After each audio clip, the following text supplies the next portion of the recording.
We will now be talking about one of the most important subjects in today's management world, organizational change. The one important thing that we all need to realize is that change, it will, whether you want it or not, whether you like it or not. Heraclitus, the famous philosopher, once said that you cannot bathe in the same river twice, and he was perfectly right. The same thing applies to organizations. Organizations change continuously and at every infinitesimally small time. You may not notice the change, but changing it is. The environment in which the organization operates is changing. The people who are working in the organization are changing. The organization itself is changing as an impact of these two factors.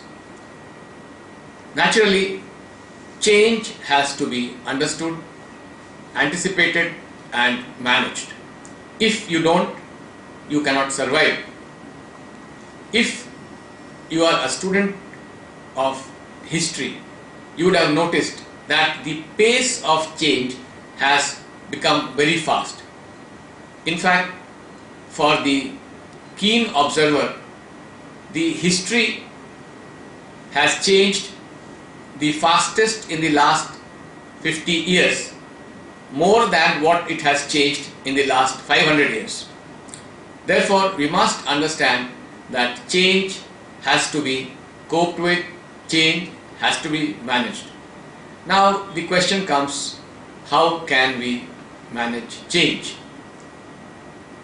The first requirement in this is that you have to prepare the organization for a change, create a readiness for change.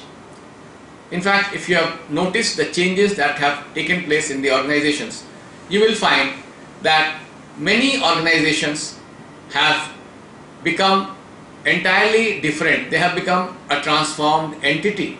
They are no longer the organizations they used to work. In fact, large public sector organizations of India also have changed dramatically in the past 10 years. If you take the example of the State Bank of India, the largest banker for the Indian people, the State Bank is no longer what it used to be. The technology, the kind of behavior which people exhibit now has become entirely different from what it used to be once upon a time. Even the banks like the United Bank or the United Commercial Bank, which were typically traditional banking organizations, have become different. And why this has happened is because the market has forced to bring down this change. The competition, the opening up of the markets, that has forced the organizations to change. And the only rule in this changing global market is either you change or you perish. Is there a model for change? This is the question that has to be answered. Yes and no. Yes, because there is a pattern which you need to follow if you really want to change, and no, because this pattern has to be modified to suit different situations. One view is that there are three steps to managing change. The first step is unfreezing, the second step is changing, and the third step is refreezing. It is like changing the ice in the refrigerator. You are used to keeping ice in the ice box of the refrigerator. Now if that ice becomes stale, you need to change it. How do we do? The first thing we do is that we need to melt the ice. That is what we call unfreezing, because unless we melt the ice, we cannot put in more water in that.